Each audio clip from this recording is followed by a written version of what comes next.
ბოლნისის მურმენ ჯაფარიძის სახელობის ძიუდოს დარბაზში გაიმართა საქართველოს ზონალური პირადი პირველობა ქართულ ჭიდაობაში. ტურნირში მონაწილეობდნენ 1995-97 წლებში დაბადებული სპორტსმენები კახეთისა და ქვემო ქართლის რაიონებისა და ქალაქებიდან. შეჯიბრი საქართველოს ქართული ჭიდაობის ეროვნული ფედერაციისა და სპორტისა და ახალგაზრდობის საქმეთა სამინისტროს ორგანიზებითა და ხელმძღვანელობით გაიმართა. ღონისძიებას ფედერაციის პრეზიდენტი ესწრებოდა.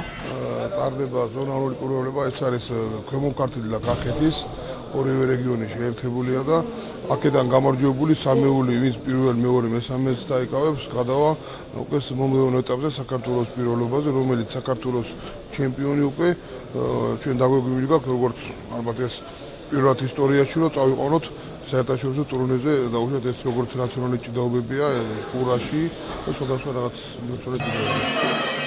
ტურნირი მიზნად ისახავს საქართველოს რეგიონებში ქართული ჭიდაობის პოპულარიზაციას, ქართული ჭიდაობის განვითარებასა და მასობრივობას, მოჭიდავეთა დონის განსაზღვრას, რეგიონების ნაკრები გუნდის დაკომპლექტებას, რომელიც მონაწილეობას მიიღებს საქართველოს პირადი პირველობის ფინალში.